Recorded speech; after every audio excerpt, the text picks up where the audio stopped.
Claims expressed are those of the program Rocky, producer mute and yourself. are not endorsed by this station. Opinions expressed are not necessarily those of radio station KMET, its management, employees, or affiliates. It's time to steer the line. Touchdown! Sports betting, fantasy football, and the latest NFL news. Featuring Loudesmond, Christian Giordani, Rocky Giordani, and Jeremy James. Bet on us to make you a better better. What? Let's get ready to steer the line. Good afternoon, folks. Welcome to another segment of Steer the Line, where you get all your NFL news, betting, and fantasy breakdowns. I'm your host and statistical analysis expert, Christian Giordani. My colleagues alongside of me, we have Loudesmond, our professional sports handicapper, Jeremy James, our fantasy football guru, and Rocky Giordani, our ex-professional athlete. Fellas, how you doing so far today?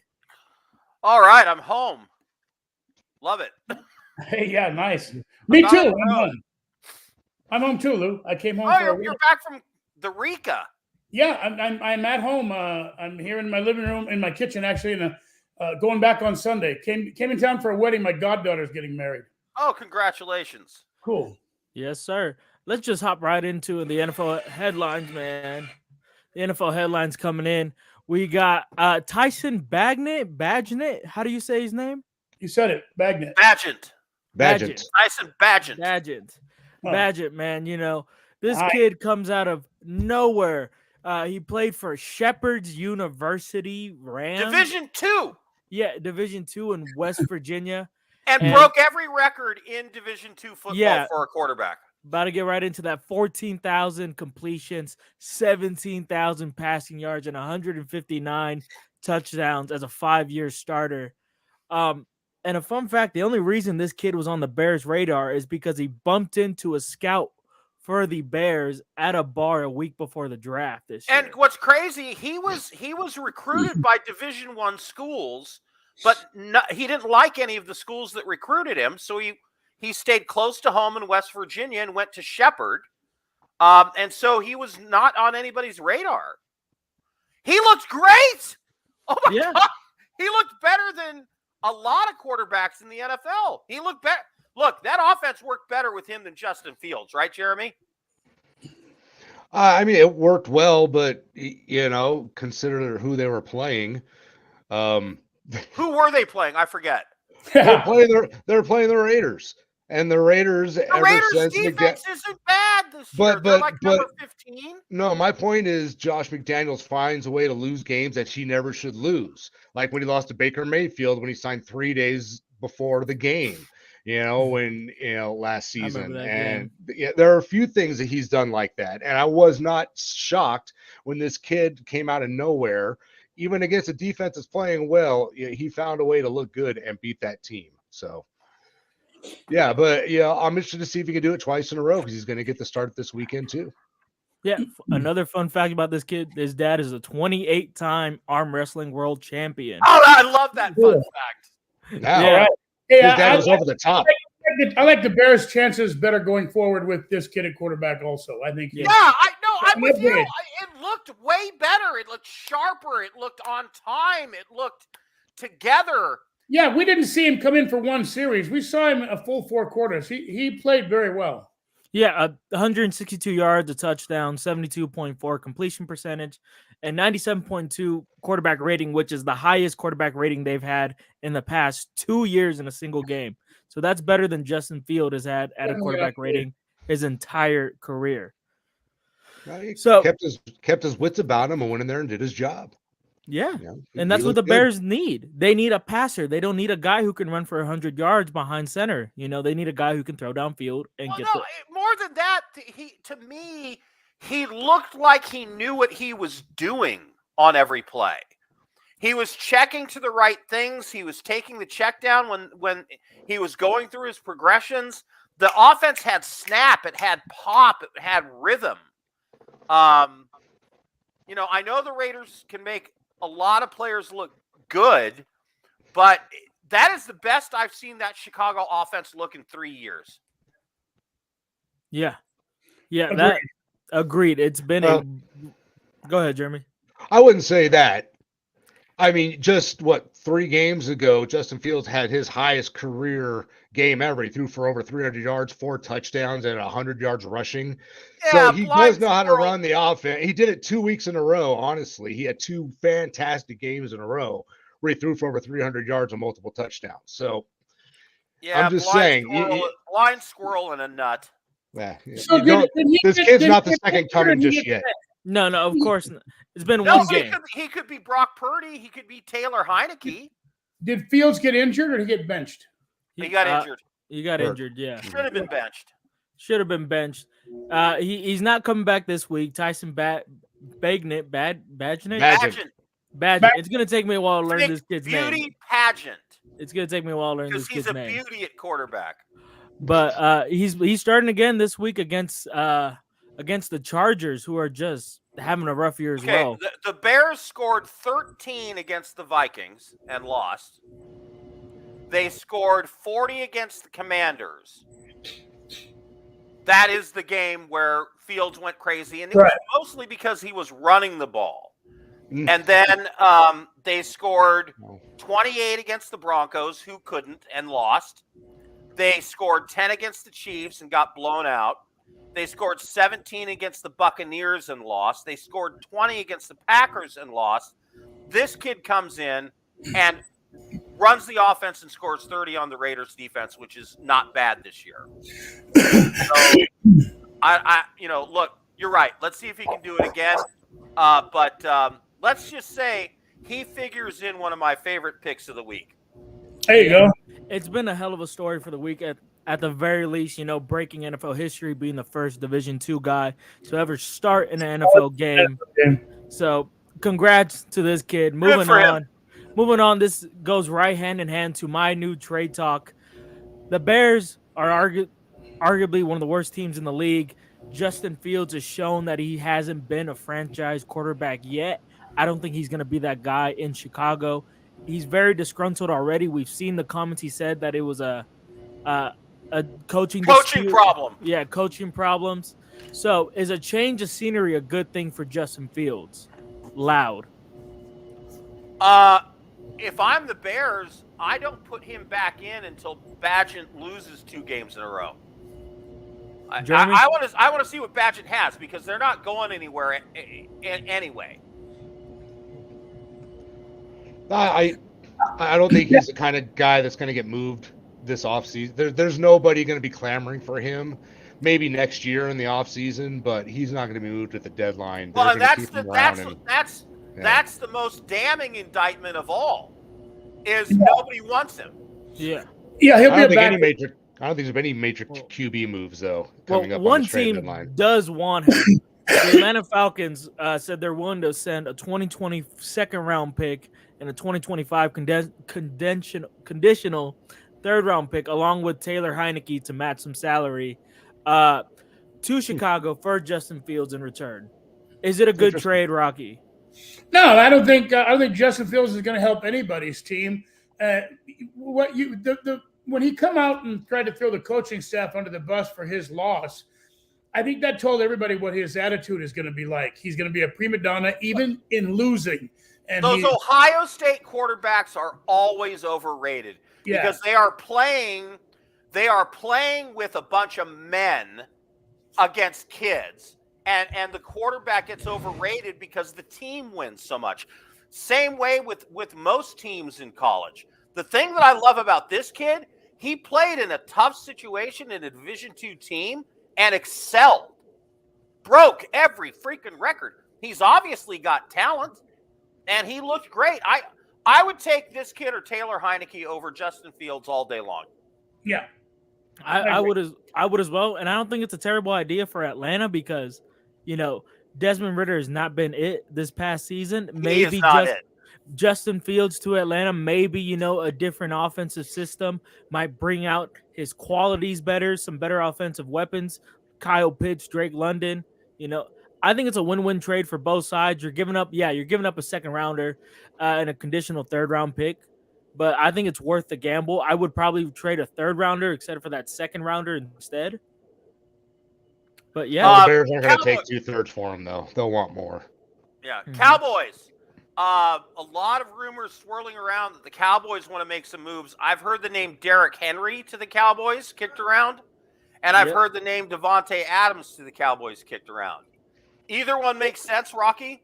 Yeah, you heard. Well, go ahead. No, I asked you. Does either Oh one yeah. make sense? Well, there was what happened this weekend during the playoffs. Dak Prescott went to a Rangers. What playoffs? The MLB. MLB. Oh, that's he went not wearing over yet? a Rangers t-shirt. He caught a home run ball from an Astro, and he tried to throw it back, but it was intercepted. Oh, that's hilarious. So that's what I think about the Cowboys and their chances moving forward. If they get Derrick Henry, it would be a huge upgrade from Pollard, I think. Pollard is not a bell cow running back. He's a gadget guy. Right. And he excelled in the role when he was spelling Ezekiel Elliott, but it's not working having him be the featured guy. So the question is, does either team, if you're the Tennessee Titans, Derrick Henry is how old, Christian? 30, I believe. Okay, so he's 95 in running back years. If you're the Titans and you can get a second and a third for him, I think you move him, Jeremy. Sure. Yeah, They're not going anywhere with him. No, I think the Titans at this point would be willing to talk.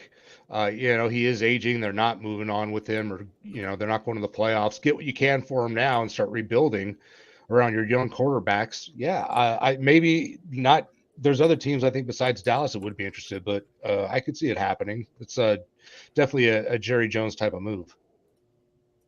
And your thoughts on Davante Adams to the Cowboys and what it would take for the Raiders to give him?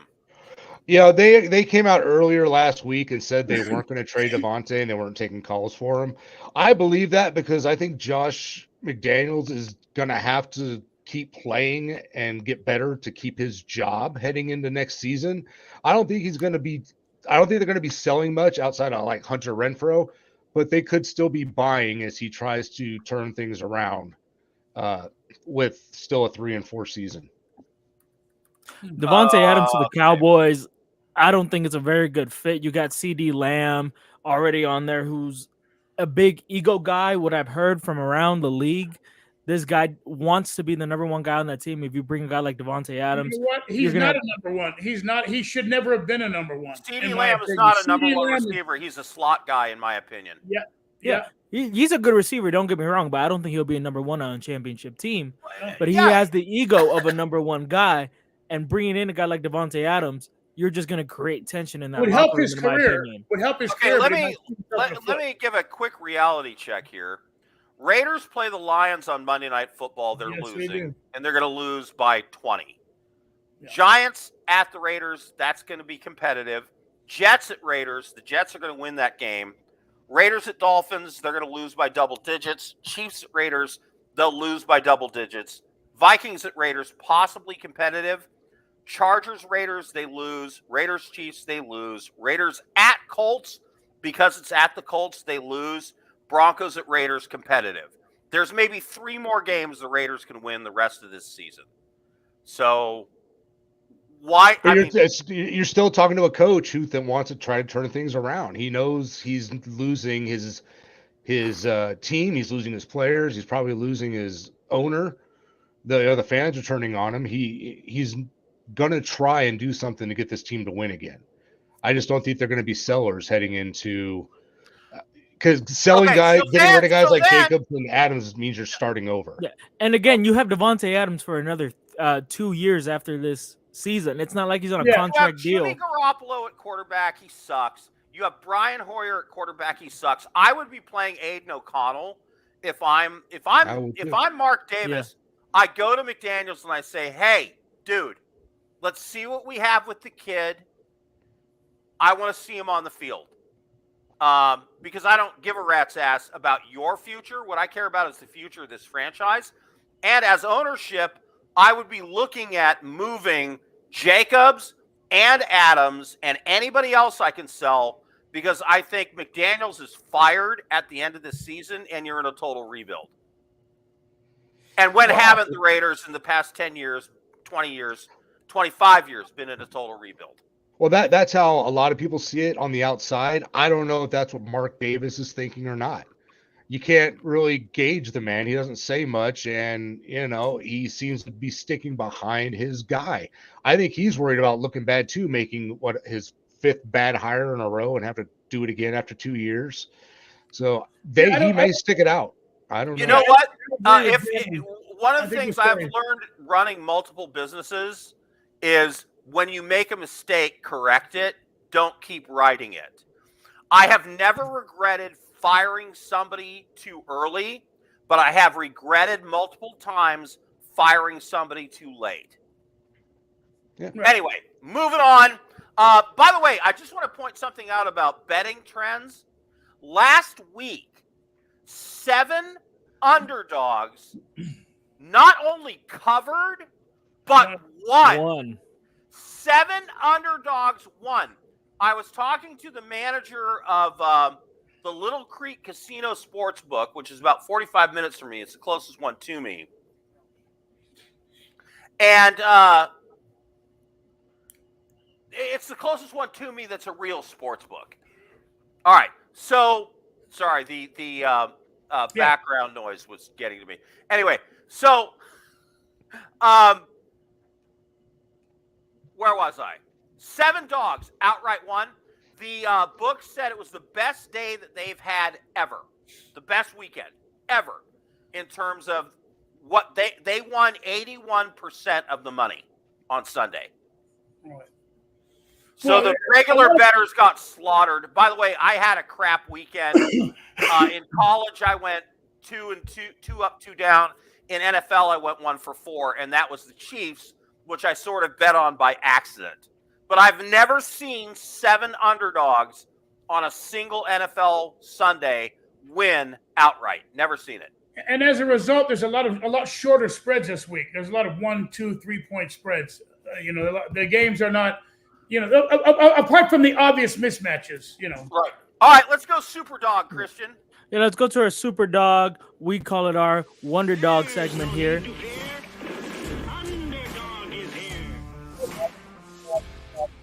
We take one team against the spread to cover or win. It's got to be at least +5 or as close as you can get it to. And let's just jump right into it. My super dog, Wonder Dog coming in is the Bears versus Chargers +8.5. Oh, you stole mine.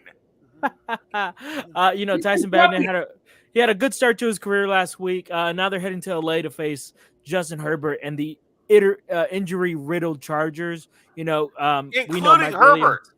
Yeah, Mike Williams is out for the year, as we know. Keenan Allen and Austin Eckler are both questionable coming into Week 8, and this game is all going to come down to each other's defenses. While the Bears' defense has not been the best this year, they're ranked 17th. The Chargers is second worst in the NFL. Yeah, they've been ranked 17th overall in defensive and their ranking. coach sucks. That's still whole 14 spots ahead of the defensive ranking that the Chargers have. Yeah. And they're only ahead of the Denver Broncos. That shows how bad they are. And these two teams are a lot closer than a lot of people think. They have very similar records. The Chargers are 2-4, and the Bears are 2-5. Same amount of wins. Bears have one more loss. The Bears score 22.6 points per game. The Chargers 24. The Bears defense gives up 26.9 points per game. The Chargers 25.8. There's a point or two difference between these two teams. So, yeah. Jeremy, who's your super dog? I'm gonna go Bengals over the Niners. Wow. I think it last I says 4.5. The Niners are on the ropes a little bit, and the Bengals are coming off a bye week. Hopefully, Burrow feeling healthy and good to go, and I think they have a shot at winning this game. Well, I've put him in above Tua as my fantasy football quarterback, coming off a less than 1 point win last week. So I'm hoping he wins. Rocky, super dog. My super dog are my LA Rams going to Dallas to play the Cowboys. They always play the Cowboys tough. I hate the Cowboys. Love the Rams. So I'm gonna go. Rams are my underdog, wonder dog. All right, this is a betting show, so let me get Loud's picks out, please. Yes, sir. Okay. All right. Early games, Jaguars at Steelers. I'm going over the total of 41 here. The Jaguars could score north of 30 on the Steelers. They easily score north of 30 sometimes.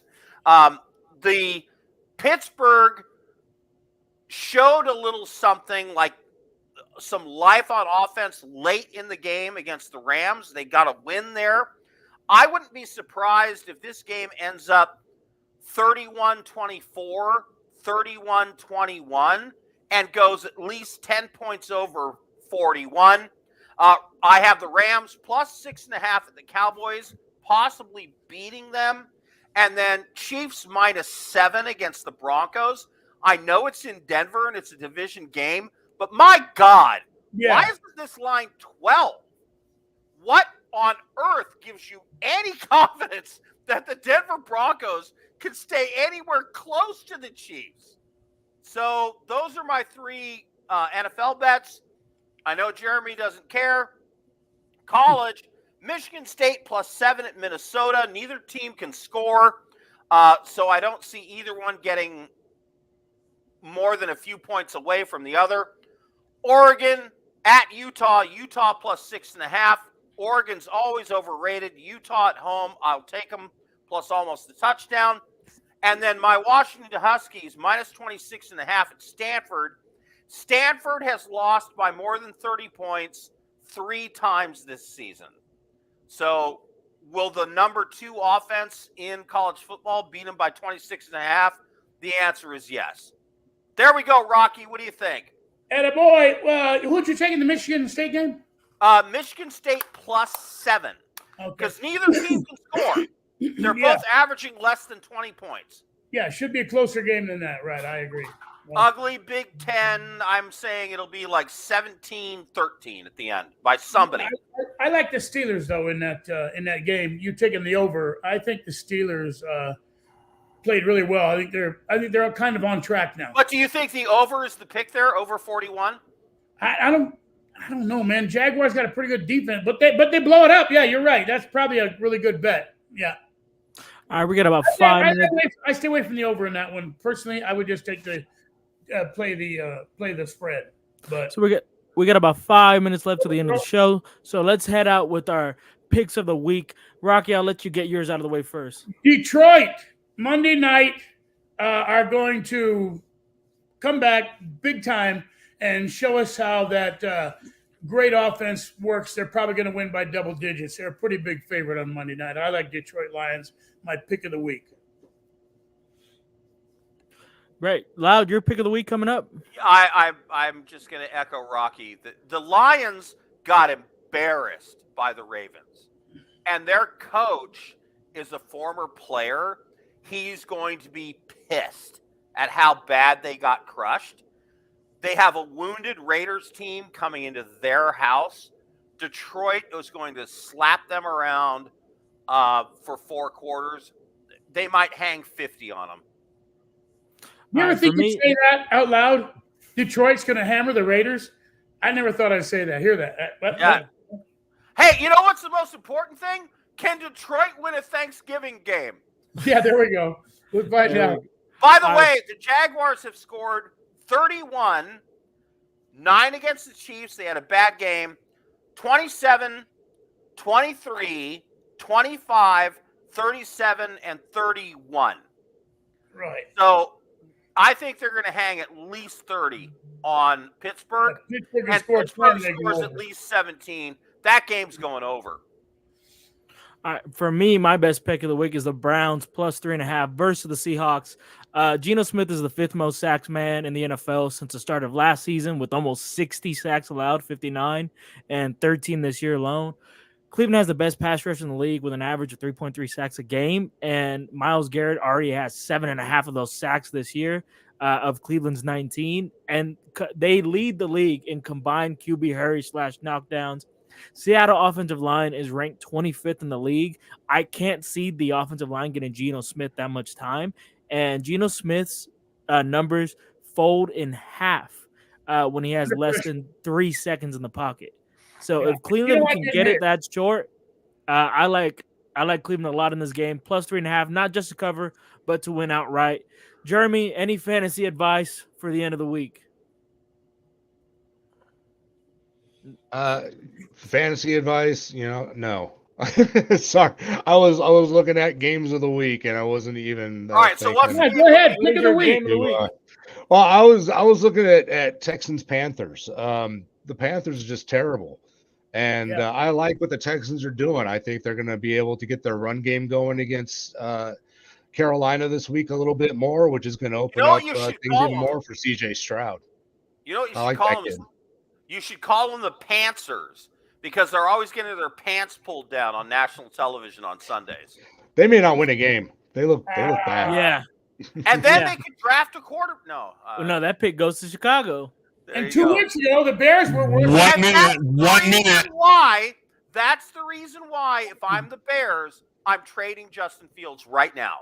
I do too. I think it's a perfect time. His value is still high. I'm going to see what this kid has, and I'm going to have the number 1 pick in the draft. They could have 1 and 2. Yep. Exactly. And then you can take both top quarterbacks. All right. All right, everyone. This has been Steer the Line, where you get all your NFL news, betting advice, and fantasy picks. This has been NFL Week 8 preview. We will see you guys next week for NFL Week 9. Yes, we will.